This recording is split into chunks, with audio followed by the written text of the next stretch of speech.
Hello, my love. Welcome back to the podcast. I know it's been a while. I had to take a bit of a break. A lot of things have been happening. And in December, things were feeling kind of heavy.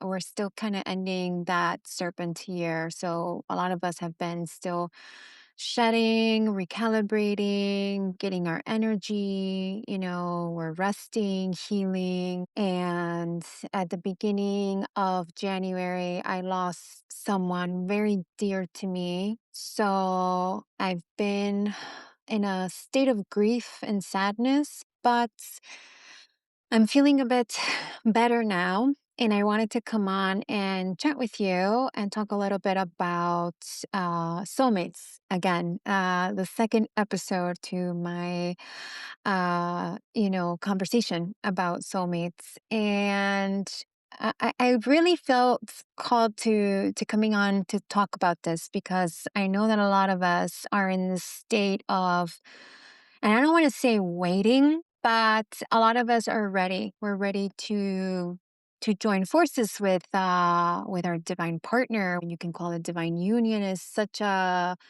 initiation. Great. What do they say? History school. And I 100% agree with this term because I do feel that two people are meant to come together and create something, heal something. And for each person, for all of us, it's a different journey. It's a different journey to our soulmate. It's a different journey of just the experience of coming together with someone, and the alchemy that you both create together. You both are going to have, different wounding, but at the same time, also very similar. And I actually have made many posts about this. I've talked about how you and your soulmate reincarnate around the same time. You're from the same era. I've talked about signs and synchronicities that you might see and feel before you meet this person or when they're in your life already. You see them in your dreams, especially if you're someone with very powerful psychic gifts connected to the dream realm, like you receive messages in your dreams, then you're very likely to have met them already, or you've seen like future scenarios of things that will happen between you and this person in the near future. You will start seeing things in the dream realm, but you see synchronicities all over. I've even talked about how almost every single soulmate that comes into your life, and I'm going to call it that because I do believe that we all have multiple soulmates. But I'm going to say, like, for example, you've had three, four, five, whatever, serious relationships. And I would say that all of those people were your soulmate in some type of way. They came into your life for a reason. And when you look back, you notice that there's how do I explain this? Like their zodiac or their numerology or their birthday is a specific clue. And when you look back, you realize that all of these clues were like a yellow brick road. They were almost giving you information of someone in the future that you were about to meet, that you're going to be with, that you're going to encounter, experience. It's wild. And again, this is going to be very different for all of you. Again, everyone's love journey is so, so, so different because you could even talk about people who meet their soulmate very early on in life, and their journey is to be in this relationship from a very young age, whether that's from 18, from 20, 25, 28, whatever, right? And then a lot of us, meet them in our 30s.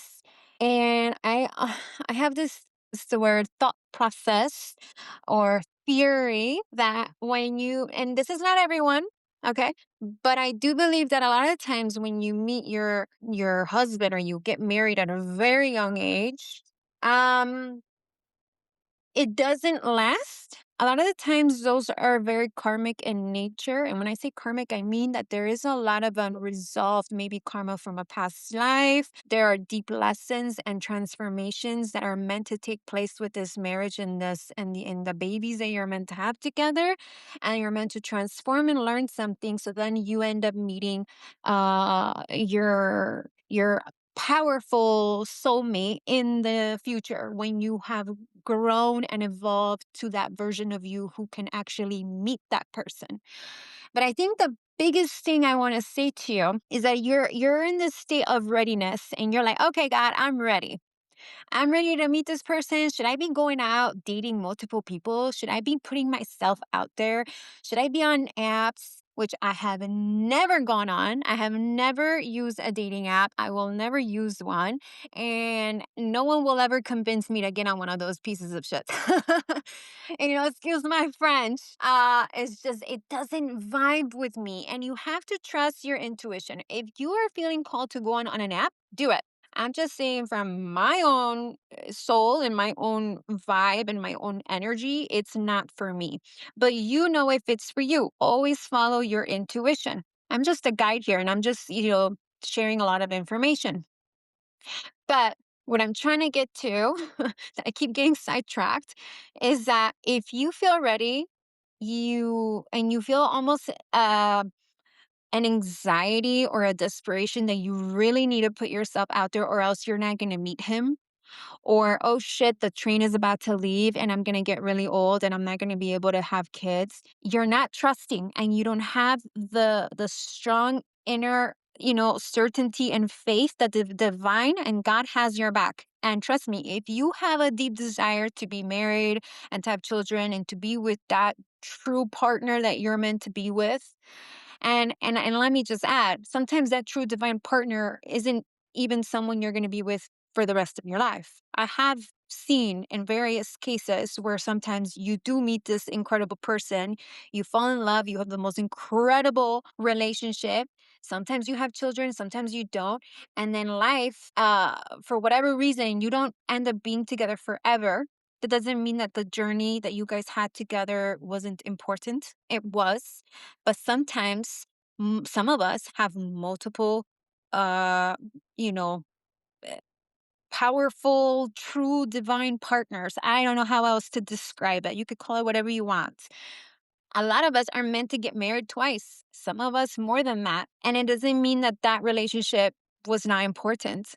And some of us do just meet one divine partner and you're with that one divine partner for the rest of your life. Again, for everyone is different. But I don't want you to feel this anxiety of, oh, I have to do whatever it takes to get him to find me. If I'm not dating, if I'm not going on dates, which a lot of the times you go on dates that you don't even want to go on, you're like, ugh, he's not even my type, but I'm going to go out anyway. Please do not do that. I am the type of woman who does not go out on a date unless I feel a very strong connection with the person. And the people who I end up going on a date, 99% of the time are men who find me. And I have so many stories, and I don't even know if I'm going to get to these stories on this episode because I really wanted to just get this quick message out there today. But basically, you have to trust. You have to live your, fabulous, beautiful life. You have to be in your authenticity and your magnetism. And you need to just do your thing. If you want to go and travel and you feel the urge to go travel, do it. If you feel the urge to go to a coffee shop, go. If you feel the urge to go to a museum, go. Do whatever you feel called to do, that your heart is calling you to do. And the right person will meet you there. You will even meet, online if you're meant to.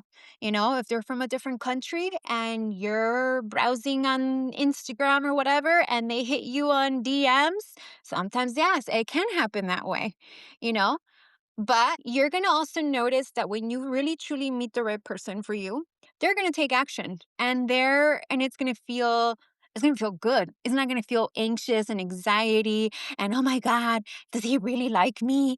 How does he feel about me? No, honey, you're not gonna be wondering any of those things because he's gonna make it very fucking clear. Every time in my past that I've had these powerful, dynamic, orgasmic relationships with men, they found me and they took action.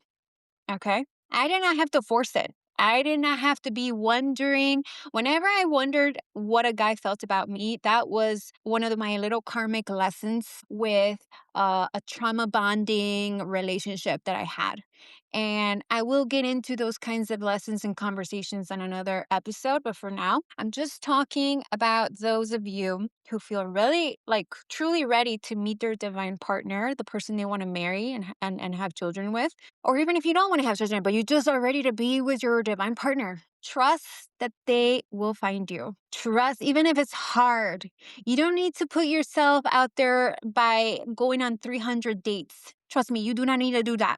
You don't need to go on apps. Okay. I have had random guys hit me up on Telegram, which I only use because if you know Symbiotica and the owner of Symbiotica, the only reason why I have Telegram is literally because I'm in Shervin's Telegram group and he talks about health and he talks about supplements and he talks about many things that are launching on the company. So that's the only reason why I even have Telegram. Okay. I don't use it for anything else, but I have literally gotten messages on Telegram from attractive, good looking men who live abroad who find me. I don't know how the fuck they found me. I don't know how they found my phone number. I think one guy I asked, he was from France, somewhere in Normandy. And he said that he found me because he was talking to some girl on an app. I don't know what app it was. And he was talking to her and he was looking up her phone number or something or her name. I don't know on Telegram, and he said that my name and my phone number or whatever showed up, and that I guess he thought I was attractive because he liked my profile picture and he contacted me. I was like, whoa, this is so random. Like, how random is this? So, the only reason why I'm sharing this story with you is just to let you know that against all the odds, the right person or whoever it is that God is leading your way for you right now in this moment, is going to find you against all the odds. If you're in your beautiful frequency, you're going to meet that person and it's going to be at the right time, right place, right everything. And it's going to flow and it's going to feel good. Okay. You always know if it's a karmic or if it's a trauma bonding when you start feeling anxiety and when you start feeling that something's wrong.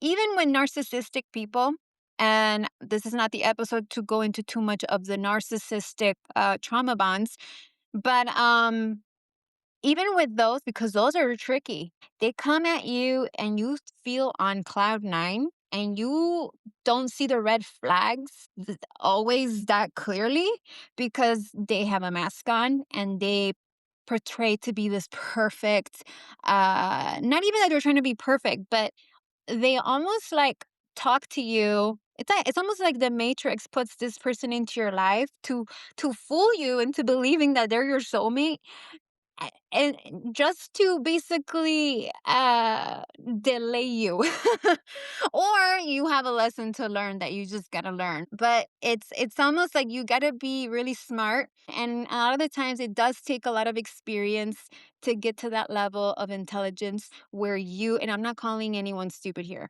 but a lot of the times we just don't have the information, the experience, the wisdom, and the tools to understand what the fuck is happening. This was me in the past. This was me in 2020. Okay. And I will tell you now that your body feels it. Even if your mind is like, well, he's saying all the right things, he's even taking action. Like, so these guys sometimes will take action, they will say the right things, they will do the right things, and you don't know that you're fucking dating a narcissist. Okay. Your body will know. You will feel the strangest anxiety in your stomach. You'll feel nauseous. You'll feel anxious. You'll feel things. Your body will feel things. That is how you know that you're dealing with someone who is not good for you because your body's already detecting it and your body's already screaming and it's trying to get your attention. Okay. This happened to me in 2024 when I dated the last guy because I haven't been dating anyone since 2024. I kind of just took a break and I had to go on a deep healing journey again. Oh, us Scorpios, we are always transforming. But after that relationship, uh, it was like a reminder to me, like, oh, you've been here before. You already know this, but you got the tools now. So it's like God's got my back. And I noticed that in that connection, it didn't last long because I did notice it really quickly. I was feeling that, and I recognized that I had felt that in a previous narcissistic connection. I just didn't understand it back then, but now I did. And I noticed right away with any guy that is trying to come at me or come into my energy field, that if I start feeling this anxiety in my body or I start feeling something is brewing in my body, they're not for me. They're not the right one. So you're going to feel good. You're going to feel really excited. It's going to be, I want to say it's going to flow because a lot of the guys that were super healthy and were amazing for me, and we had a beautiful, passionate connection. That's what it was like. It was just, it felt really good and it flowed in the most beautiful way. And that's why I always look at my past and I look at every person that I've had a deep connection with. They were not mistakes. Absolutely none of them. They were all a part of my journey and they were all initiating me and preparing me for that right person that I'm meant to marry and have my babies with. So that's why I'm speaking to you and I'm speaking to a girl who's similar to me. And I'm giving you this advice or this wisdom or whatever you want to call it, little pep talk that you just got to continue being you and you just got to continue doing what you're doing and he will find you. Okay. You don't have to, worry or stress out about the fact that you're just at home all day doing your thing and that he's not going to find you. He will find you. Whenever you have the desire to go outside, you don't even have to go outside. Like I said to you, if he's going to find you on your phone, he's going to find you on your phone. And I mean, I've met guys. There was one guy that I even met through a cousin, and it was a cousin that I had never spoken to before. My mom just said, "Oh, you should contact this cousin because he's in the same field, career field as you, and you should kind of talk and chat with him." And I was like, "Okay, let me do that." And I randomly, started talking to him, and then he told this guy that he worked with about me, and then that's how we connected. Like if my mom had never told me to connect with my cousin, that connection would have never happened. But God is in everything, the universe is in everything, the divine is in everything. So trust that what's for you will never miss you. And I'm going to leave it right here and with this message. And I hope that it inspires you, it helps you, and it makes you feel confident that in 2026, what is for you is going to find you. And I can assure you, with the numerology of this year and us going into a fire horse, a Chinese year pretty soon on the 17th of February, this is going to be the year that many of us get engaged, get married, get pregnant, meet our true soulmate. I feel it. I've been feeling it since 2025. It's been preparation. If you've been single for a while and you've been alone for a while, trust me, this was all part of the plan. Un bacio. A la próxima.